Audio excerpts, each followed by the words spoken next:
সুপ্রিয় মুসলিম ভাইরা, আমাদের মনে রাখতে হবে, যারাই পূর্ণাঙ্গ সিয়াম পালন করবে তাদেরকেই সিয়ামের পূর্ণ মর্যাদা আল্লাহ সুবহানাহু ওয়া তাআলা প্রদান করবেন। মুসনাদ আহমদের মধ্যে এসেছে, আল্লাহর নবী বলেন, রুব্বা সাইমিন হাজ্জুহু মিন সিয়ামিহিল জু'i ওয়াল আতাশ ওয়া রুব্বা কাইমিন হাজ্জুহু মিন কিয়ামিহিস সাহর। অনেক সিয়াম পালনকারী আছে যেই ব্যক্তির সিয়ামটা শুধুমাত্র ক্ষুধার্ত এবং তৃষ্ণার্ত থাকা ছাড়া অন্য কোনো কাজেই আসবে না। ওয়া রুব্বা কাইমিন হাজ্জুহু মিন কিয়ামিস সাহর। অনেক কিয়াম পালনকারী আছে যেই ব্যক্তির কিয়ামটা শুধুমাত্র রাত্রি জাগরণ ছাড়া অন্য কোনো কাজেই আসবে না। কি আশ্চর্য ব্যাপার! আপনি সারা দিন কষ্ট করে সিয়াম পালন করবেন, অথচ আল্লাহর নবী বলেন আপনার সিয়াম কোনো কাজেই আসবে না। কেন? কেননা সৌম শব্দের শাব্দিক অর্থের দিকে যদি আমরা তাকাই তাহলে দেখতে পাবো সৌম শব্দের শাব্দিক অর্থ হচ্ছে পরিহার করা, পরিত্যাগ করা, বিরত থাকা। তাই কেবলমাত্র খাদ্য এবং পানীয় বর্জন করার নাম সৌম নয়। সৌম হচ্ছে সকল প্রকার অন্যায়, অপকর্ম, অশ্লীলতা পরিহার করা, পরিত্যাগ করা, অশ্লীলতা থেকে বিরত থাকার নামই হচ্ছে সৌম। আর এইভাবে যেই ব্যক্তি সৌম পালন করবে সেই ব্যক্তি হচ্ছে সায়েম, সেই ব্যক্তি হচ্ছে রোজাদার। তাই যে ব্যক্তি সায়েম, যে ব্যক্তি রোজাদার, সে কখনো খাদ্যে ভেজাল দিতে পারে না, সেই ব্যক্তি ওজনে কম দিতে পারে না, এমনকি এক পয়সা সেই ব্যক্তি অবৈধভাবে রোজগার করতে পারে না। সূরা মুমিনুনের 51 নং আয়াতে আল্লাহ সুবহানাহু ওয়া তাআলা বলেন, ইয়া আইয়ুহার রাসূল কুলু মিনাত তাইয়্যিবাতি ওয়া'মালু সালিহাত।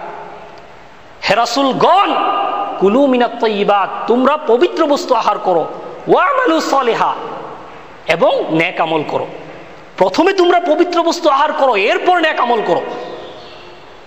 সহিহ মুসলিম শরীফে এসেছে, আল্লাহর নবী বলেন, ইন্নাল্লাহা তাইয়্যিব লা ইয়াকবালু ইল্লা তাইয়্যিবা। নিশ্চয়ই আল্লাহ সুবহানাহু ওয়া তাআলা নিজে পবিত্র, তিনি পবিত্রতা ছাড়া অন্য কোনো কিছুকে গ্রহণই করেন না। তাই যে ব্যক্তি সায়েম, যে ব্যক্তি রোজাদার, সেই ব্যক্তি অপর ব্যক্তির নামে গীবত করতে পারে না, কোনো অশ্লীল কথা বলতে পারে না, এমনকি অযথা কথা পর্যন্ত বলতে পারে না। সহিহ বুখারীর মধ্যে এসেছে, আল্লাহর নবী বলেন, মাল্লাম ইয়াদা কাওলা যুরি ওয়াল আমালা বিহি ফালাইসা লিল্লাহি হাজাতান আইয়াদা তাআমুহু ওয়া শারাবুহু। যে ব্যক্তি মিথ্যা কথা এবং মিথ্যা কাজ পরিহার করতে পারলো না, ফালাইসা লিল্লাহি হাজাতান আইয়াদা তাআমুহু ওয়া শারাবুহু, আল্লাহ সুবহানাহু ওয়া তাআলার কোনো প্রয়োজনই নেই সেই ব্যক্তির খাদ্য এবং পানীয় বর্জন করা। ইবনে খুজাইমা থেকে বর্ণিত, আল্লাহর নবী বলেন, লাইসা সিয়ামু মিনাল আকলি ওয়াশ শুরব ইন্নামাস সিয়ামু মিনাল লাগহি ওয়ার রাফাস।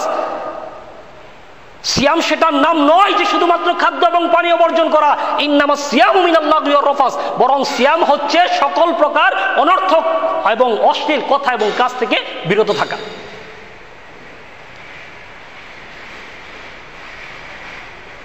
তাই যে ব্যক্তি সায়েম, যে ব্যক্তি রোজাদার, সেই ব্যক্তি চোখ দিয়ে অশ্লীল কিছু দেখতে পারে না, কান দিয়ে খারাপ কিছু সে শুনতে পারে না, এমনকি অন্তর দিয়ে সে মন্দ কিছু চিন্তা পর্যন্ত করতে পারে না। সূরা নূর আয়াত নং 30 আল্লাহ বলেন, কুল লিল মুমিনিনা ইয়াগুদ্দু মিন আবসারিহিম। হে রাসূল, আপনি মুমিন পুরুষদেরকে বলুন তারা যেন তাদের দৃষ্টিকে অবনত করে। সূরা বনী ইসরাঈলের 36 নং আয়াতে আল্লাহ সুবহানাহু ওয়া তাআলা বলেন, ইন্নাস সামআ ওয়াল বাসারা ওয়াল ফুআদা কুল্লু উলাইকা কানা আনহু মাসউলা। নিশ্চয় কর্ণশক্তি, দৃষ্টিশক্তি, ওয়াল ফুআদ এবং অন্তর, কুল্লু উলাইকা কানা আনহু মাসউলা, তাদের প্রত্যেকটিকে আল্লাহ সুবহানাহু ওয়া তাআলা কিয়ামতের মাঠে জিজ্ঞাসা করবেন। তাই প্রিয় মুসলিম ভাইরা,